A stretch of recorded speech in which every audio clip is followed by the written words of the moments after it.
주님의 온전한 역사가 우리의 모든 삶 가운데 임하게 되기를 바랍니다. 오늘 저희가 고린도 후서의 말씀을 가지고 함께 말씀을 나누게 되는데요. 하나님의 일꾼의 승리라는 제목으로 함께 말씀을 나눕니다. 고린도 후서는 사도 바울이 고린도 교회를 향해 쓴 편지입니다. 평생을 전도 사역자로 복음 전하는 자로 살았던 사도 바울에게 있어서 진정한 그의 승리는 어디에 있을까 묵상을 해봅니다. 복음을 전하는 사람에게 가장 큰 기쁨은 어떠한 순간일까요? 그것은 자신이 복음을 전한 사람, 복음을 듣게 된 사람, 복음 안에 새롭게 태어난 사람이 그 복음을 온전히 받아들이고 열매를 맺는 것을 보게 될 때에 그 마음 가운데 참된 기쁨이 있을 것입니다. 하나님 일꾼의 승리 어디에 있을까요? 하나님의 일을 했을 때에, 그 일을 온전히 수행했을 때에 자신이 행하고 했던 그 모든 일들이 열매를 맺게 되는 것을 보게 될 때에 그 순간이 바로 하나님 일꾼의 승리를 보게 되는 순간인 줄 믿습니다. 사랑하는 여러분, 우리가 이 말씀을 나눌 때에 우리들의 삶 가운데에 그러한 승리를 맛보게 되는 은혜가 있게 되길 바랍니다. 우리가 모두가 하나님의 일꾼으로 하나님의 말씀을 따라 나아갈 때에 저와 여러분이 하나님의 일꾼의 일을 충분히 감당하는 사람으로서, 그리고 하나님의 일꾼의 승리를 맛보는 그 기쁨을 누리는 사람으로 되기를 예수님의 이름으로 축복합니다. 오늘 본문에 있는 말씀을 보면요, 이 하나님의 일꾼의 승리에 대해서 이야기하면서 말씀을 이렇게 시작합니다. 1절에 있는 말씀 우리 한번 함께 읽도록 하겠습니다. 함께 보겠습니다. 하나님과 함께 일하는 우리가 여러분에게 권면합니다. 여러분은 하나님의 은혜를 헛되이 받지 마십시오. 네, 은혜라는 말을 먼저 우리가 주목해 보기를 원하는데요. 여러분, 은혜라고 말을 한다면 여러분 어떤 것을 먼저 떠오르십니까? 우리가 일상 살아가면서 은혜를 참 많이 이야기합니다. 은혜 받으십시오. 또 은혜 많이 받았습니다. 은혜로 삽니다. 이런 이야기 참 많이 하는데요. 여러분은 은혜라고 하면 어떤 것을 먼저 떠오르시나요? 제가 예전에 길을 가다가요, 운전하고 가다가 길가에 있는 큰 광고판에 한 문구에 시선이 뺏긴 적이 있습니다. 모든 것이 은혜입니다라는 그런 한 문구가 크게 써 있더라고요. 그래서 운전하다가 눈이 그쪽에 자동으로 탁 정지가 되는 거예요. 그래서 야, 정말 가슴이 와닿은 말이다 생각을 하고 그 광고판을 잘 봤는데 밑에 보니까는 원불교라고 이렇게 써 있더라고요. 저희는 은혜를 생각을 하면 가장 먼저 떠오르는 게 교회에서 말하는 은혜를 이야기하는데, 사실 은혜라고 하는 말은 이 교회에서만 사용되는 말은 아닙니다. 우리가 일상을 생활하면서 심지어 다른 종교에서도 이 은혜라는 말을 많이 사용하고 중심되는 생각으로, 신앙으로 고백을 하지요. 그러면 우리에게 있어서 은혜는 무엇입니까? 우리가 정말 말하는 은혜에 집중해야 될 부분은 무엇입니까? 그것은 사랑의 하나님, 하나님의 사랑이 우리의 삶 가운데 임하는 사건이 바로 은혜라는 것입니다. 은혜라고 하는 것은요, 하나님의 사랑이 우리의 삶에 임하는 것, 그 모든 것이 바로 은혜라는 말로 표현된다는 것이지요. 은혜의 원래적인 의미를 좀 더 깊이 한번 생각을 해보면 좋겠습니다. 우리 구약 성경에서는요, 이 은혜라는 말을 사용할 때에 히브리어 단어로 3가지 단어로 흔히 이야기를 합니다. 사람들이 많이 아는 헤세드라는 단어가 있고요. 또 하나는 라히밈이라는 단어가 있습니다. 또 하나는 헨이라고 하는 단어. 구약 성경에는 은혜라고 하는 단어가 이 3단어로 표현이 되는데요. 이 헤세드는 이 은혜로운 하나님의 성품을 주로 지칭할 때 이 헤세드라는 말이 사용이 됩니다. 이 또 라히밈이라고 하는 단어는요, 그러니까 죄인이 풀려나게 되었을 때에 은혜를 입었다라고 하는 그러한 의미로 구약 성경에서 표현됩니다. 그리고 은혜라고 말할 때 가장 일반적으로 많이 사용되는 구약의 단어는요, 헨이라고 하는 단어예요. 이 헨이라고 하는 단어는 어떠한 의미냐면 구부리다, 굽히다라는 의미를 담고 있는 단어입니다. 구약에서 은혜하면 떠올리는 장면은 이러한 장면입니다. 왕의 행차가 있는 거죠. 왕이 길을 가고 있을 때 그 왕의 행차는 항상 수많은 수행원들이 주변에 왕과 함께 길을 걸어가고 있습니다. 그리고 그런 어마어마한 규모의 권위와 왕의 힘이 보여지는 그 행차가 마을에 당도했을 때에 그 마을에 있는 모든 사람들은 그 왕의 행차 앞에 나오게 되죠. 그리고 그 왕의 행차 앞에 길에 모든 사람들이 다 엎드리고 그 왕의 행차에 경배를 하는 그러한 장면을 한번 떠올려 보시기 바랍니다. 그런데 갑자기 왕의 행렬이 멈추는 거예요. 왕이 길을 가다가 멈추는 겁니다. 그리고 왕이 마차에서 내리는 겁니다. 아무런 말도 하지 않고 왕이 갑자기 어떤 한 사람을 보는 겁니다. 엎드려 있는 나를 보는 거죠. 그리고 나를 향해서 걸어옵니다. 엎드려 있는 나를 향해서 허리를 구부리고 손을 내밉니다. 구약에서 말하는 헨이라고 하는 은혜라고 하는 말은요, 바로 이 장면을 담고 있는 것입니다. 여러분, 은혜라고 하는 말을 할 때 그 은혜가 무엇인지 잘 모르겠다라고 할 때 이 장면을 한번 떠올리시면 좋을 것 같아요. 왕의 행렬 앞에 엎드려 있는 나를 향해서 와서 나에게 허리를 구부리고 손을 내미는 그 왕의 모습, 그리고 그 장면에 내 마음 가운데 드는 마음, 그것이 바로 은혜라는 거죠. 어떻게 어떤 감동이 오십니까? 어떤 기쁨이 오십니까? 제가 이 얘기를 이제 예전에 한 중등부에서 이제 애들한테 설명을 하는데요. 아이들한테 설명을 하는데 아무런 감동이 없는 거예요. 나하고 무슨 상관인지 모르겠다. 왕이 무슨 소리냐. 그래서 제가 좀 편하게 얘기를 해줬어요. 이제 그 얘기해준 그 여중생이 BTS 팬이었는데요. 상상을 해보십시오. 그러니까 그 친구가 팬클럽 모임에 갔는데 갑자기 자기가 가장 좋아하는 V라고 하는 연예인이 그 팬클럽에서 자신을 향해서 나와서 갑자기 손을 내밀면서 같이 사진도 찍어주고 사인도 해준다. 한번 상상해보라 라고 얘기를 했더니, 그때 너는 어떤 감정이 들겠니? 그게 바로 은혜야 라고 말했더니 목사님, 저는 영혼이라도 팔겠어요, 이렇게 얘기를 하더라고요. 목사 앞에서 연예인 때문에 영혼을 팔겠다고 하는 그런 이야기를 들었는데요. 근데 그게 은혜라는 거죠. 그게 은혜라는 겁니다. 성경에서 말할 때 은혜는요, 바로 나를 향해서 허리를 구부리시는 하나님의 사랑, 나를 향해서 손을 내미시는 하나님의 마음, 그것을 느꼈을 때의 내 마음 가운데 드는 생각이 바로 은혜입니다. 사랑하는 여러분, 성경은 우리에게 이렇게 말합니다. 2절에 있는 말씀 우리 한번 함께 읽도록 하겠습니다. 2절에 있는 말씀을 함께 보겠습니다. 말씀하시기를 내가 은혜 베풀 만한 때에 내 말을 들었고 구원의 날에 너를 도왔다고 말씀하셨기 때문입니다. 보십시오. 지금은 은혜 받을 만한 때요, 지금은 구원의 날입니다. 아멘. 여러분, 그 하나님의 은혜의 손길이 임하는 때가 바로 지금이다.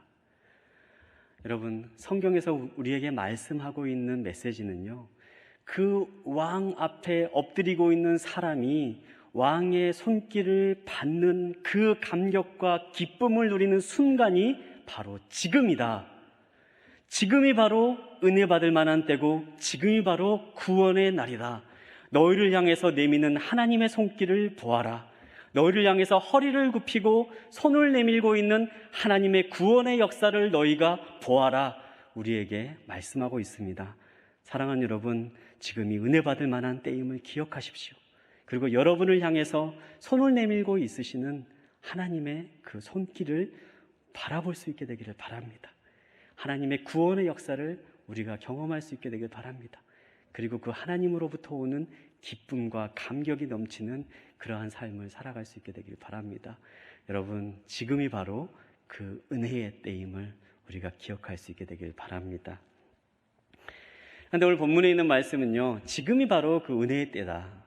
지금 우리 앞에 하나님이 손을 내밀고 계신다.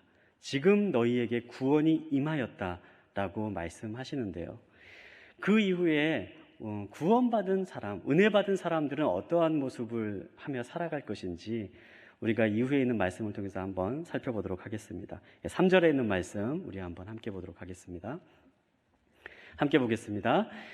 우리는 무슨 일이든 아무에게도 거리낌이 되지 않으려고 합니다. 이는 우리의 섬기는 일이 비난을 받지 않게 하려는 것입니다. 네.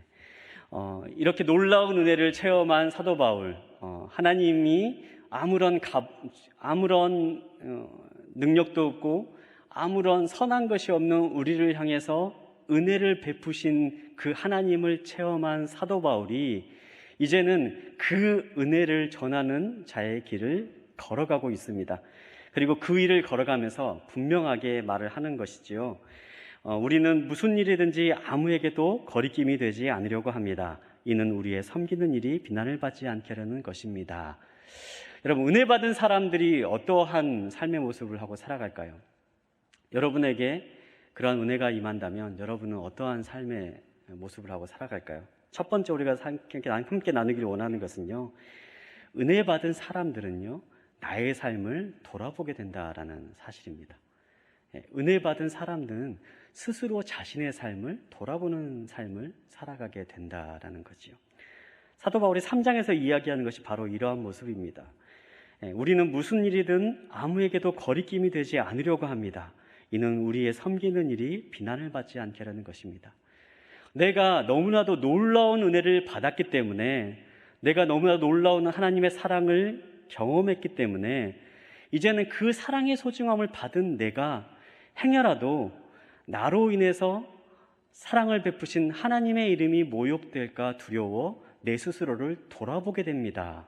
이렇게 고백을 하는 거지요. 우리가 흔히 이야기합니다. 예수를 믿으면 무엇이 변합니까?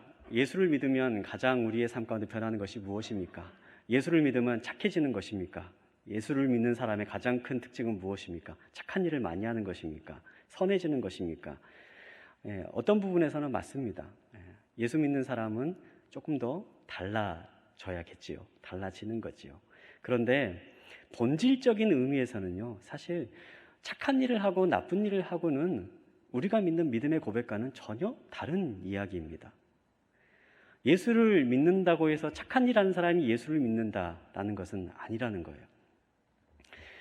우리가 선한 일을 하고 어떠한 일을 할 때에 우리가 우리의 행동과 우리의 하는 생각들을 착하게 하고 선한 일을 하고자 하는 것은요, 단지 단 하나의 사건에서부터 시작이 되는 거예요.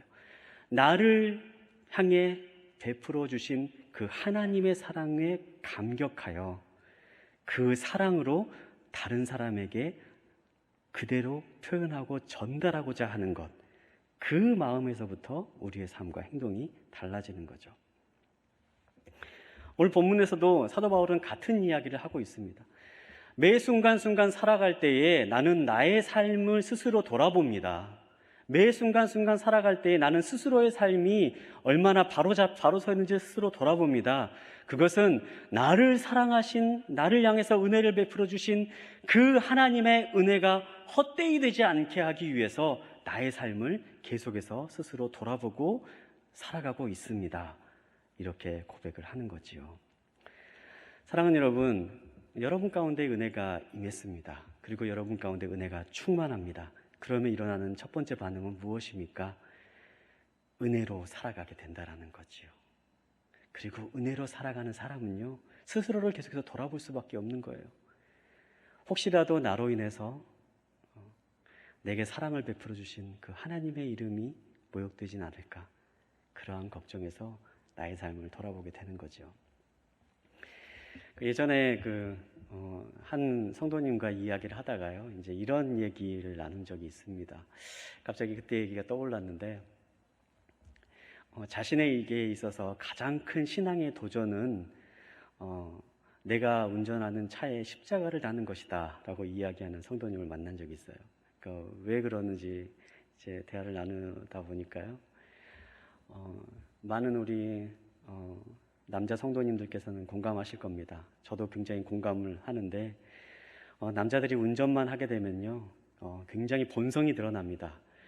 운전만 하게 되면 그냥 제가 가는 길을 잘 운전하고 가면 되는데, 주변에 있는 모든 사람들이 다 저의 경쟁 상대 같은 거죠.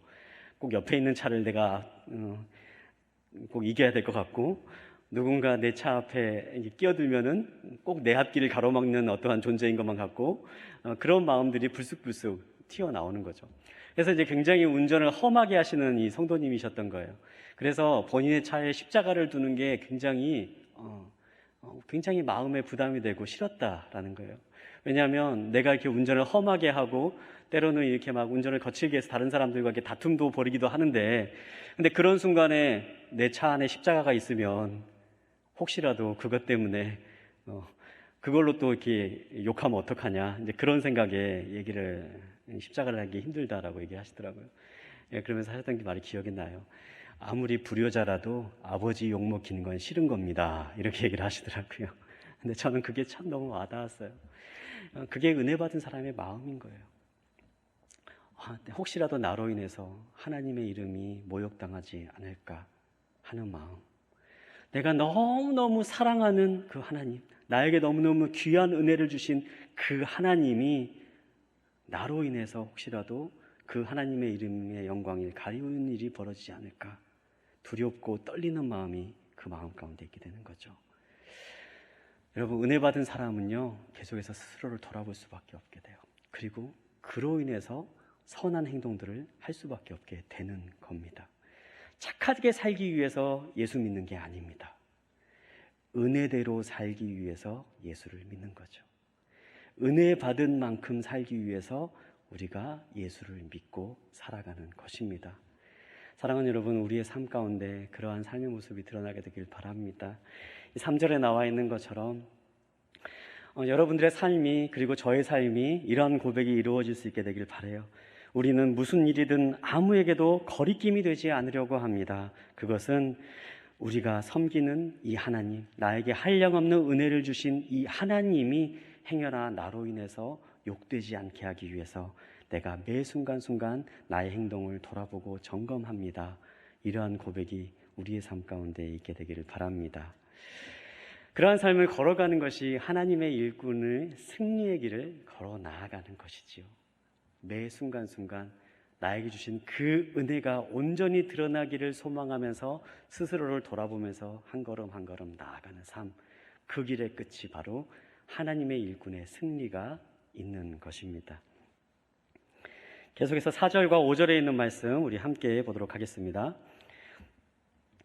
오히려 우리는 우리 자신을 모든 일에 하나님의 일꾼들로 추천하려고 애씁니다. 우리는 많은 인내와 환난과 궁핍과 곤란과 매맞음과 감옥에 갇히는 것과 난동과 수고와 자지 못함과 배고픔 가운데 하나님의 일꾼들로 지냅니다. 네, 사도 바울이 계속해서 이야기를 합니다. 자신의 삶에 대해서 이야기를 하고 있는데요. 사도 바울의 삶을 보면 어떻습니까?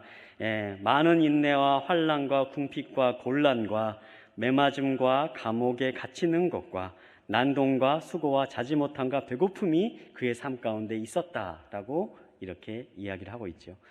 우리가 이 본문에 있는 말씀을 보면요, 이 고린도후서 6장 4절부터 5절까지 나와 있는 이 부분을 저희가 이제 학교에서 배울 때는 사도 바울의 고생담이라고 따로 구분해서 이렇게 공부를 했던 기억이 납니다.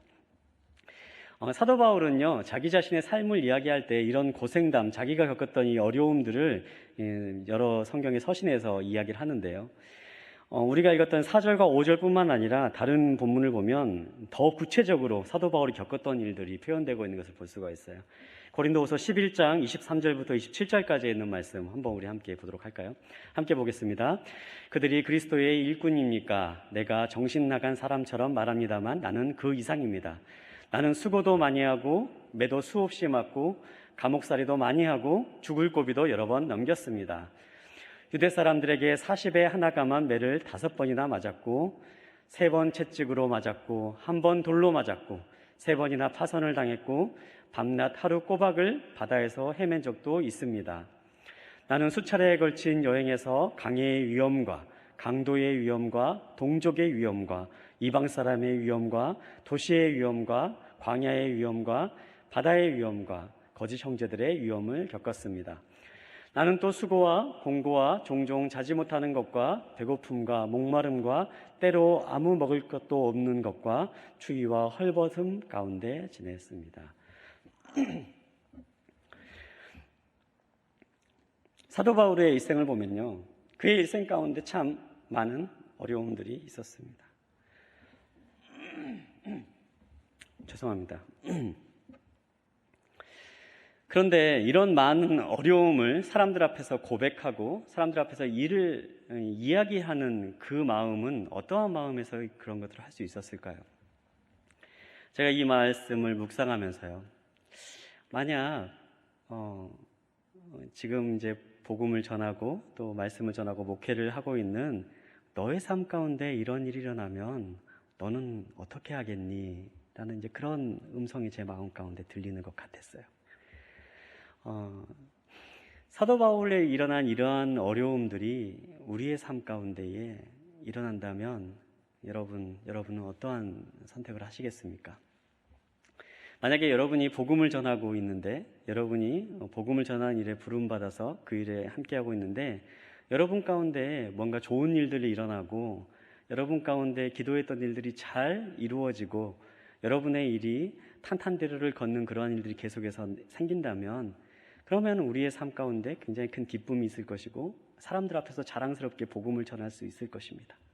그런데 만약에 그러한 일들이 일어나지 않고 오늘 본문에서 나오는 이 말씀처럼 사도 바울이 겪었던 것처럼 본인의 삶 가운데 수많은 혹독한 고난들이 일어나고 풍파가 일어나고 어려움이 생겨나고 매질을 당하고 복음을 전한다는 이유로 감옥에 갇히고 채찍에 맞는 일을 겪게 된다면 여러분은 어떠한 고백을 하시겠습니까?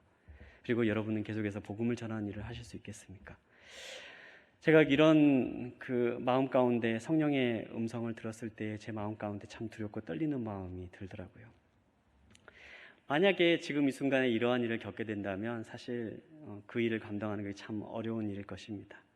비단 고난의 문제이기를 넘어서 사람들이 우리를 향해서 손가락질하고 비아냥하는 그러한 음성을 듣는 것이 더 두려운 일이라는 생각을 하게 되었어요.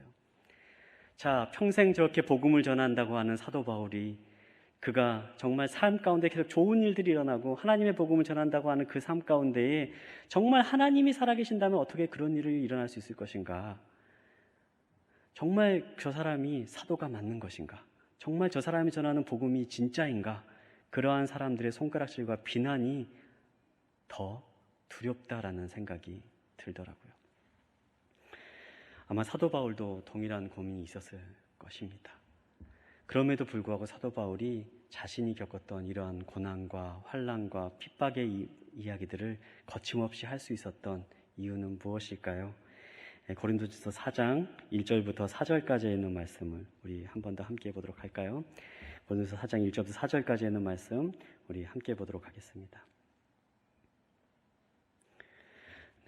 이와 같이 사람들은 우리를 그리스도의 일꾼이요 하나님의 비밀을 맡은 사람들로 봐야 합니다.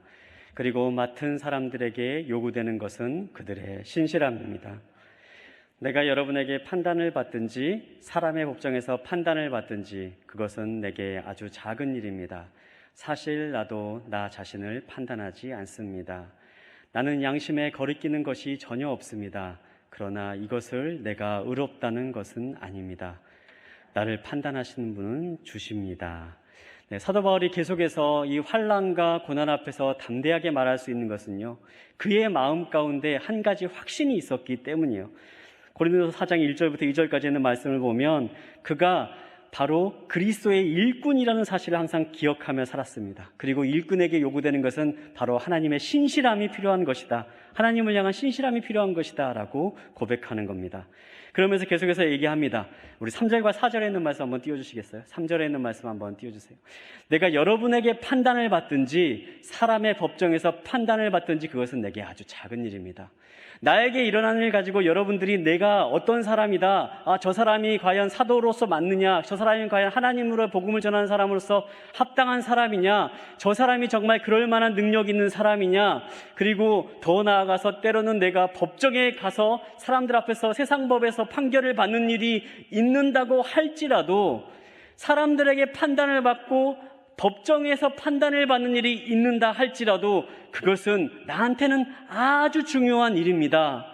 그리고 더 나아가서 얘기합니다. 사실 내가 과연 자격이 있는 사람이냐? 내가 과연 이 하나님의 복음을 전하고 하나님의 은혜를 누릴 자격이 충분한 사람이냐 아니냐? 나 스스로를 판단하고 생각하는 것, 그것 자체도 크게 중요한 의미가 있는 것은 아닙니다. 4절에 있는 말씀을 계속 보겠습니다.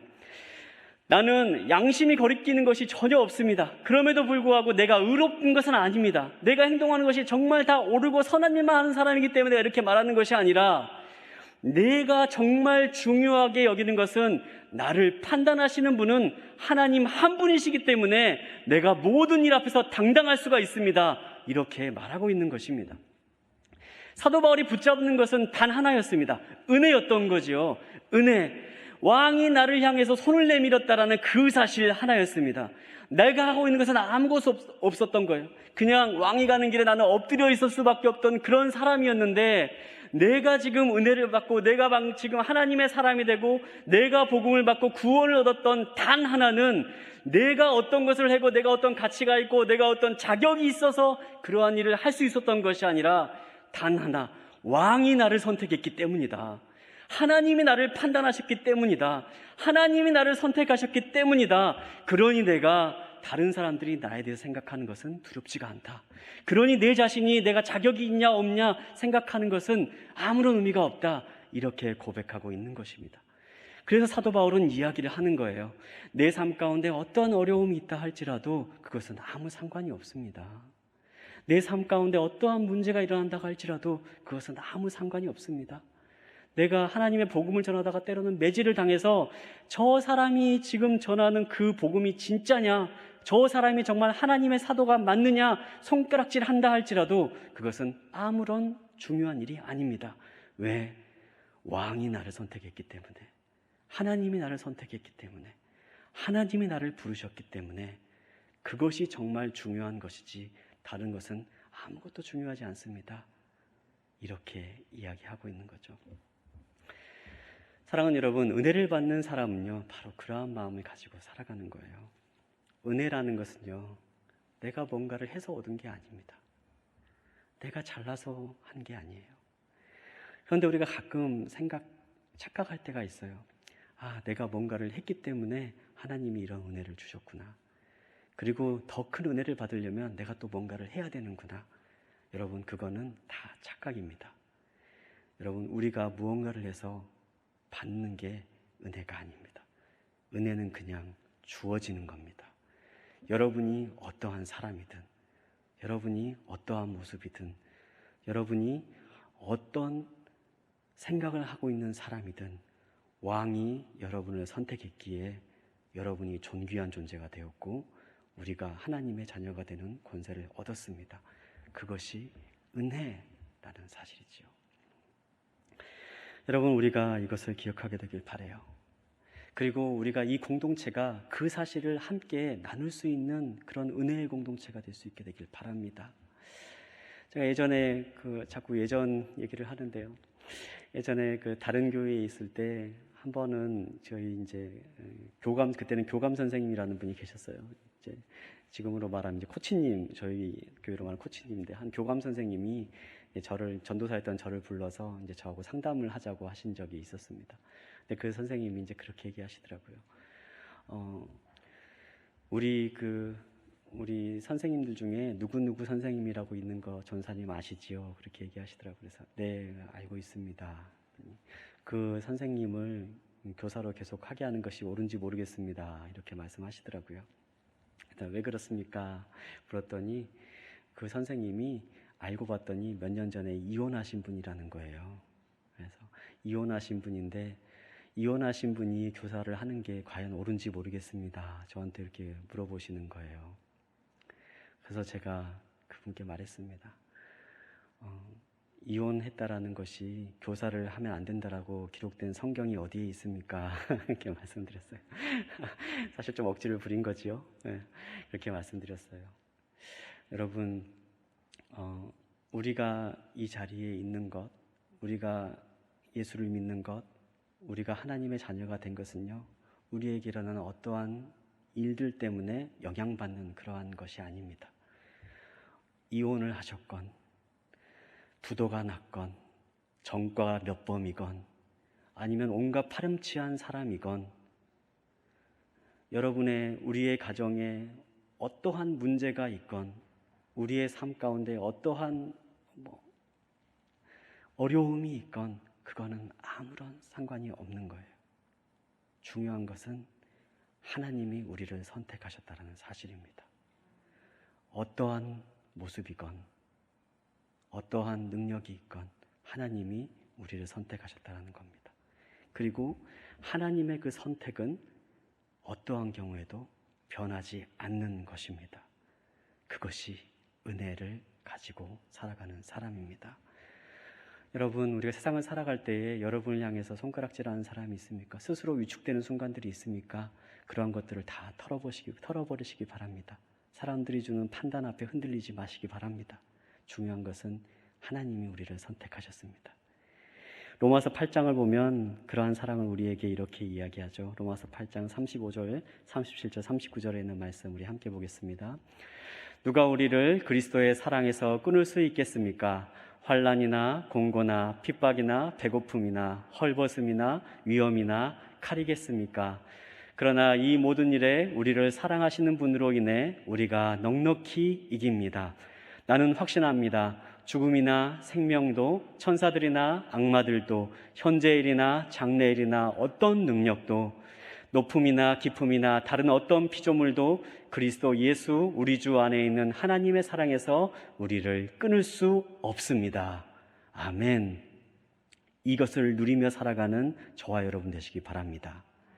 어떠한 것도 하나님의 사랑으로부터 우리를 끊을 수가 없습니다. 우리는 하나님의 자녀입니다. 왕의 선택을 받은 자들입니다. 우리가 이것을 기억하면서 살아나가는 저와 여러분 되시길 바랍니다. 그렇기 때문에 사도 바울이 사람들의 많은 비난 앞에서도 당당할 수 있었던 거지요. 환난과 고난 앞에서 손가락질하는 사람들의 말 앞에서도 당당하게 외칠 수 있었던 거예요. 여러분의 판단이 중요한 것이 아닙니다. 나는 하나님께서 나를 선택하셨다는 것이 더 중요합니다. 그래서 내가 복음의 전도자의 길을 계속해서 걸어갑니다. 이렇게 이야기했던 겁니다. 그 뒤에 있는 말씀 6절부터 8절까지 있는 말씀 함께 보도록 하겠습니다. 또한 우리는 순결함과 지식과 오래 참음과 친절함과 성령과 거짓 없는 사랑과 진리의 말씀과 하나님의 능력으로 일합니다. 또 우리는 오른손과 왼손에 의의 무기를 들고 영광과 모욕, 비난과 칭찬을 동시에 겪으며 일합니다. 사도 바울이 얘기하는 거예요. 사람들이 아무리 나를 향해서 손가락질하고 이야기할지라도 나는 그저 내게 받은 그 복음의 은혜대로 계속해서 사역하고 나아갑니다.